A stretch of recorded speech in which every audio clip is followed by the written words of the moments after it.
ტელერადიო კომპანია Georgian Times-ი წარმოგიდგენთ. საქართველოს ისტორიის გაკვეთილები.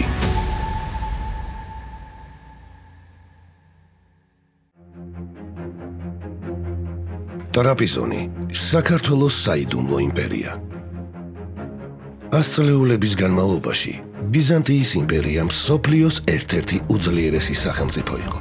ეს იყო იმპერია, რომელმაც შეძლო მოეგერიებინა აღმოსავლეთის უდიდესი ძალები, სპარსეთის მეფეები, არაბთა ხალიფები, თურქ-სელჩუკთა ურდუები. მისი დედაქალაქი კონსტანტინოპოლი ქრისტიანული ევროპის სიმაგრე იყო, მაგრამ სწორედ ევროპელთა ხელმა მოუღო ბოლო მის ძლევამოსილებას. 1202-1204 წლებში მეოთხე ჯვაროსნული ლაშქრობა სწორედ ამ იმპერიის წინააღმდეგ დაიგეგმა. ომის შემდეგ ბიზანტია დაიშალა, მის ყოფილ ტერიტორიებზე რამდენიმე სახელმწიფო ჩამოყალიბდა. ჯვაროსნებმა დააარსეს ლათინთა იმპერია და მისი მარიონეტული ქვეყნები, ათენის საჰერცოგო, მორეისა და თესალონიკის სამთავრო. აღმოსავლეთით ანატოლიაში შეიქმნა ნიკეის სამეფო. შავი ზღვის ჩრდილოეთ სანაპიროზე კი გაჩნდა ტრაპიზონის იმპერია. ეს იმპერია არ ჯვაროსნებს, არც თურქებს და არც ბერძენ დიდგვაროვნებს დაუარსებიათ. მისი ფუძემდებელი საქართველო იყო. დავით აღმაშენებლის მემკვიდრეების, განსაკუთრებით კი გიორგი მესამის მეფობის პერიოდში, ცენტრალურმა ხელისუფლებამ როგორც საშინაო, ისე საგარეო პოლიტიკაში მნიშვნელოვანი წარმატებები მოიპოვა. სწორედ ამის შედეგი იყო ის, რომ ქართულმა საზოგადოებამ ფეოდალიზმის განვითარების უმაღლეს საფეხურს თამარის მეფობის დროს მიაღწია. საქართველო კავკასიის უძლიერეს სახელმწიფოდ იქცა, ხოლო მახლობელ აღმოსავლეთში ერთადერთ წამყვან პოლიტიკურ ერთეულს წარმოადგენდა. საქართველოს ოქროს საუკუნეში ბაგრატიონებს ყველაზე მჭიდრო და სტრატეგიული ურთიერთობა ბიზანტიის სამეფო დინასტიასთან, კომნენოსებთან ჰქონდათ. 1116 წელს დავით მეოთხე აღმაშენებელმა თავისი ასული ალექსი პირველი კომნენოსის ვაჟზე დააქორწინა.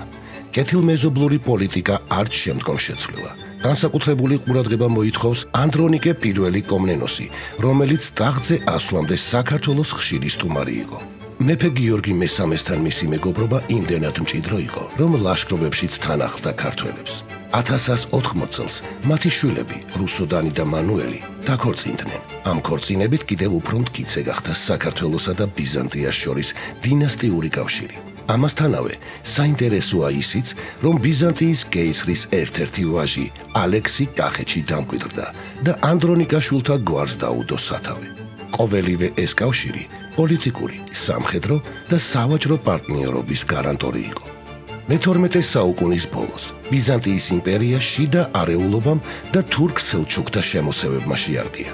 ქვეყანაში დაწყებული არეულობების ფონზე ამ დინასტიის ბოლო იმპერატორი ანდრონიკე პირველი და მისი ვაჟი მანუელი 1185 წლის შემოდგომაზე კონსტანტინოპოლში წამებით დახოცეს.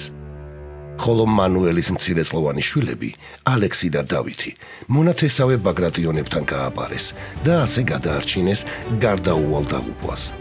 საქართველოში მეფე თამარის კარზე ალექსი და დავითი ქართული ადათ-წესებითა და ტრადიციით აღიზარდნენ. განათლებაც ქართულად მიიღეს. იმ დროიდან, როცა ბიზანტიის ტახტი უზურპატორებმა ჩაიგდეს ხელში, საქართველოს სამეფო კარის მზერა მუდმივად მიმართული იყო ანატოლიისკენ, სამხრეთ შავიზღვისპირეთისკენ და განსაკუთრებით ტრაპიზონის მხარისკენ, სადაც უხსოვარი დროიდან ცხოვრობდნენ ქართველთა მონათესავე ტომები, ჭანლაზები და ხალდები, რომლებიც არ ეგუებოდნენ ბიზანტიურ მმართველობას. შამქორისა და ბასიანის ბრძოლებში გამარჯვების შემდეგ საქართველოს ხელფეხი გაეხსნა სამეზობლოში მიმდინარე პროცესებში აქტიურად ჩასართავად. თამარ მეფემ საბაბად გამოიყენა ბიზანტიის მაშინდელი იმპერატორის ალექსი ანგელოსის მიერ კონსტანტინოპოლში მოღვაწე ქართველი სასულიერო პირების გაძარცვა და საპასუხოდ 1204 წელს ბიზანტიისაკენ ლაშქრობა მოაწყო. დასავლეთ საქართველოდან დაძრულმა ჯარმა, რომელსაც თან ახლდნენ ძმები კომნენოსები, დიდი ტერიტორიები დაიკავა. ბიზანტიამ ქართველთა წინსვლას ხელი ვერ შეუშალა, რადგან სწორედ იმ დროს იმპერიას დასავლეთიდან ჯვაროსნები უტევდნენ და აღმოსავლეთის საქმეებისთვის არ ეცალა. ქართულმა ჯარმა ლაზიის აღების შემდეგ 1204 წლის აპრილში ტრაპიზონი დაიკავა. ქალაქის მთავარმა ნიკიფორემ კარგად იცოდა, რომ კონსტანტინეპოლიდან დახმარებას ვერ მიიღებდა. ამიტომ ციხესიმაგრის გასაღები გამოიტანა და ქალაქი უბრძოლველად ჩააბარა ქართველებს. ქართული ჯარი ძალიან სწრაფად მიიწევდა წინ. ლაზიისა და ტრაპიზონის შემდეგ დაიკავა კერასუნთი, დღევანდელი ორდუ, სამსუნი, სინობი და პაფლაგონიის რეგიონი. 1205 წლის შემოდგომაზე ქართული რაზმები შავი ზღვისპირეთსაც გაცდნენ და მარმარილოს ზღვის სანაპიროზე მდებარე ქალაქ ნიკომედიასთან გამოჩნდნენ. ეს ქალაქი კონსტანტინეპოლიდან სულ რაღაც 100 კილომეტრით იყო დაშორებული. ახლად დაკავებული ტერიტორიების აღმოსავლეთ ნაწილს ალექსი კომნენოსი, დასავლეთ ნაწილს კი მისი ძმა დავითი განაგებდა. კომნენოსების ხელისუფლებას ასევე დაექვემდებარა ყირიმში არსებული ძველი ბიზანტიური ტერიტორიები. საერთო ჯამში ქართული ჯარი წელიწადზე ცოტა მეტხანს მოუნდა შავი ზღვის თითქმის მთელი სამხრეთ სანაპიროს დაკავებას, რაც 1300 კილომეტრიან საზღვაო ზოლს მოიცავს. შედარებისთვის, დღევანდელი საქართველოს ფართობი დაახლოებით 70,000 კვადრატული კილომეტრია. ანუ 1204-1205 წლების სამხედრო ოპერაციის შედეგად ქართულმა ჯარმა დაიკავა დღევანდელ საქართველოზე ორჯერ უფრო დიდი ტერიტორია. ეს იყო საქართველოს ისტორიაში ერთ-ერთი ყველაზე კარგად დაგეგმილი და შესრულებული სამხედრო ოპერაცია. საქართველომ ტრაპიზონის იმპერიის დაარსებით მნიშვნელოვანი პანჯარა გაჭრა ევროპაში, რომელიც დიდი ხნის განმავლობაში წარმატებით ასრულებდა თავის ფუნქციას. იყო ბუნებრივი ბუფერის ზონა სელჩუკებთან და ამასთან ევროპასთან დამაკავშირებელი ხიდიც. 1204 წლის ლაშქრობა და ახალი სახელმწიფოს ტრაპიზონის იმპერიის დაარსება ნათელი სურათია საქართველოს ოქროს ხანის ძლიერებისა.